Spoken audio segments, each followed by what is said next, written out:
E pessoal, vamos começar aqui um novo conteúdo da disciplina, que é a parte de noções básicas de topografia. Esse conteúdo aqui vai inaugurar aqui a nova fase da disciplina, que é uma fase agora focada na parte de desenho arquitetônico.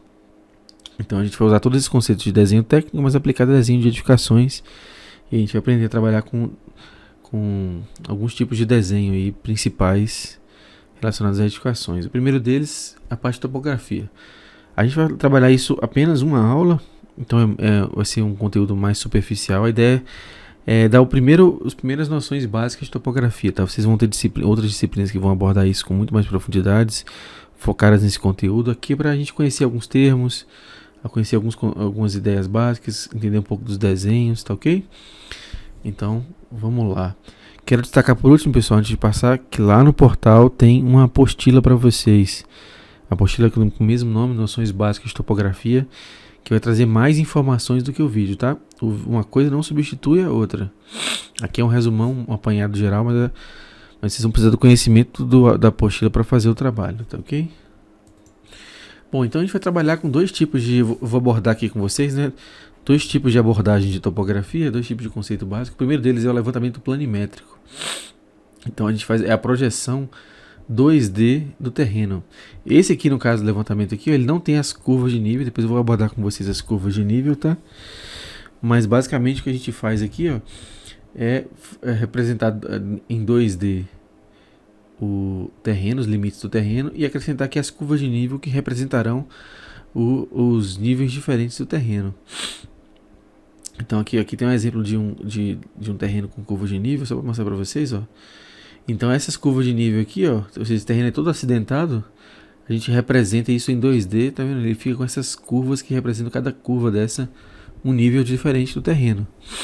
Aqui a mesma coisa, ó. Esse terreno ele é assim, todo inclinadão, aí você vai representar níveis diferentes, que serão compostos por curvas diferentes. E aqui são os limites do terreno.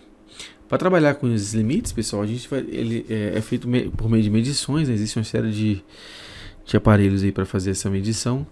E a gente vai trabalhar com pontos, né? E aí distância entre esses pontos e o ângulo entre esses pontos. Então uma coisa que eu queria destacar para vocês é como trabalhar com esses ângulos. A gente tem vários termos aí que remetem a abordagens diferentes sobre os ângulos, tá ok? Primeira coisa importante é a gente conhecer aqui a roda dos ventos. Ela basicamente vai indicar pra gente o norte, a direção norte, né? Lembrando que aqui que a gente ainda tem aquela questão do norte verdadeiro e do norte magnético, tá? Que existe uma diferençazinha entre os dois na hora da definição aqui, mas basicamente ele vai botar as orientações solares aqui pra gente. Tanto as principais, norte, sul, leste, oeste, como as secundárias aí que são intermediárias, né? Noroeste, ou nordeste, sudeste, sudoeste e noroeste. Beleza? Em relação aos ângulos, pessoal, a gente vai trabalhar aí com dois tipos principais. São várias abordagens sobre os ângulos, né? Mas tem dois tipos principais. Ó. Quando a gente trabalhar com azimuth, a gente vai levar sempre em consideração isso, ó, que os ângulos eles variam de 0 até 360 no sentido horário. Então é sempre no sentido horário. Então se eu vou falar para vocês 30 graus, vocês vão vir começar do 0 a 30 graus. Se eu falar 120, comecei aqui do 0 a 120. Se eu falar 280, comecei do 0 aqui, ó, 280. Vai ser uma linha aqui mais ou menos em 280. Então a gente vai sempre trabalhar com essa abordagem aqui, tá vendo? Sempre começando do 0 e sempre no sentido horário aí da configuração dos ângulos. No caso do rumo, pessoal, o rumo ele nunca passa de 90 graus, porque ele é a contagem do ângulo dentro dos quadrantes, ó, quadrão nordeste, quadrão sudeste, quadrão sudoeste, quadrão noroeste. Então você vai contar sempre do quadrante, e você vai começar a contagem sempre do eixo vertical, ó, ou do sul ou do norte. Então, por exemplo, se eu falar para vocês 30 graus nordeste, você vai começar a contar aqui e dá 30 graus, igual de lá. Mas eu posso falar assim para vocês, 30 graus sudeste. Então, nesse caso, eu vou começar a contar aqui do sul para fazer o 0. Como é sudeste, então eu contei a partir daqui e 30 graus a partir dali, tá vendo? Tentei escrever aqui, mas não dá certo não. Vocês entenderam o conceito, tá vendo? Eu sempre começo a contar daqui para lá. E aí eu posso falar 30 graus noroeste. 30 graus noroeste, noroeste tá aqui. E eu vou sempre contar do eixo vertical, então na verdade eu vou contar aqui 30. E ele vai formar aqui pra mim o eixo de 30 graus. Então eu vou sempre contar dessa forma, tá vendo? E aí o rumo ele vai sempre ser acompanhado da orientação, do quadrante aqui, né? Então toda vez que vocês forem falar o rumo do ângulo, você vai falar 30 graus noroeste, 30 graus sudeste, 45 graus tal, 60 graus tal. Você precisa dizer, porque a contagem ela reinicia em cada quadrante. Diferente do azimuth, você falar assim, 30 graus, só tem um jeito de ser 30 graus, é aqui. Porque começou a contar do zero ali, ó. Agora se você falar 30 graus aqui, é 30 graus do quê? Noroeste, sudeste. Então você tem que dizer qual o quadrante que vocês estão considerando, tá vendo? Então essa é a diferença entre rumos e azimuth.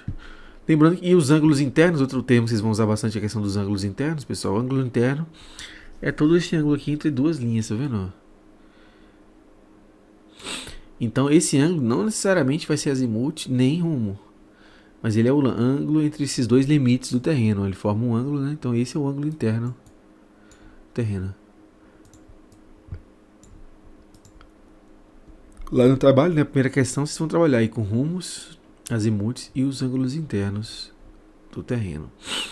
Bom, outra abordagem importante é representar com mais detalhes aqui a compreensão correta da topografia. Não adianta a gente botar só os limites do terreno, a gente precisa entender a topografia, né? Então vocês vão encontrar na apostila lá mais detalhes sobre como é que são feitas as medições, as definições. Vão ter disciplinas onde vocês vão ter a oportunidade até de fazer medições, provavelmente.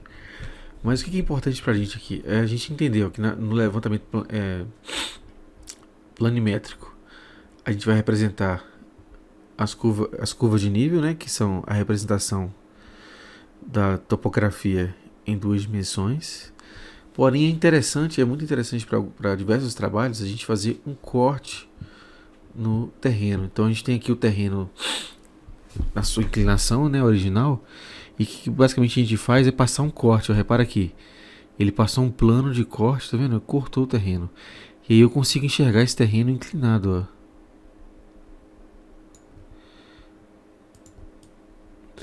E aí eu tenho uma representação esquemática disso. Isso aqui é uma das coisas que um trabalho que vocês vão fazer também. Então, além da parte lá de levantamento topográfico, é muito interessante a gente fazer também cortes aqui no terreno para a gente enxergar. Então, a gente vai definir pontos importantes do terreno, fazer cortes. Isso aqui vai ajudar demais na hora de fazer o projeto. E também na hora de pensar aqui, por exemplo, se você tem um terreno inclinado, você vai ter que pensar aqui em platôs, taludes para a sua edificação. Você tem que pensar a sua edificação de uma forma que ela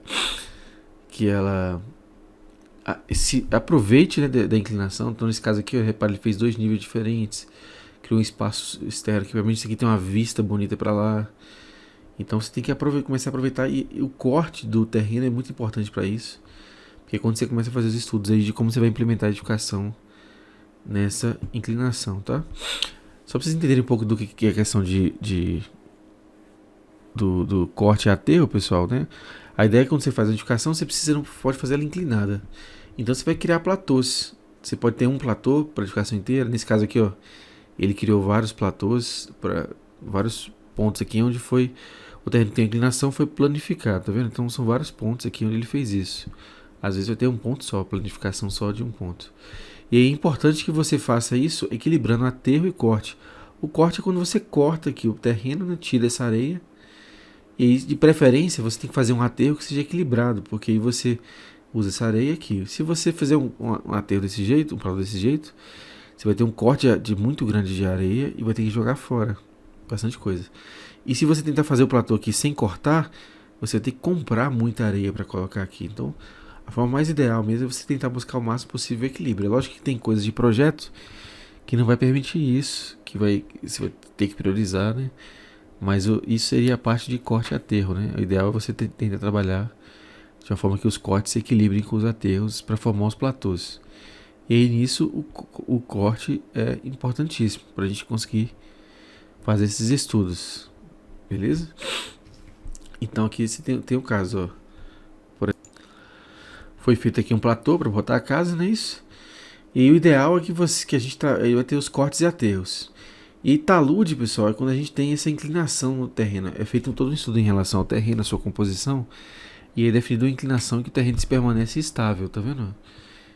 Dependendo da inclinação, pessoal, o terreno ele tende a desmoronar, ele tende a se partir, mas então cada tipo de terreno vai ter uma configuração diferente. Outra opção seria a gente não fazer essa inclinação, fazer ele reto, só que aí tem que botar um muro de arrimo para dar sustentação aqui porque senão o terreno de fato, quando 90 graus assim, ele de fato vai desmoronar. E é importante que o muro de arrimo também tenha seções de drenagem, né? Para que a água consiga passar pelo muro e correr. Porque se a água acumular, choveu aqui, a água acumulou no terreno, esse terreno ganha um peso absurdamente maior e tende a romper. Então você tem alguns pontos aqui de saída de água, esse terreno vai bater aqui, com essa pressão que está segurando, né? A água tende a escorrer e sair pelos escorredores de água, né? Mas isso aqui é só para vocês conhecerem. Então, depois que a gente fez a representação 2D e fez o corte, a gente vai pensar na hora dos platôs e aí taludes, muro de arrimo, tá vendo? Então aqui nesse caso ele fez um estudo com talude, tá vendo? Ele fez inclinado, ou seja, gerou aqui um platô e fez um talude para não dar complicação para o platô dele.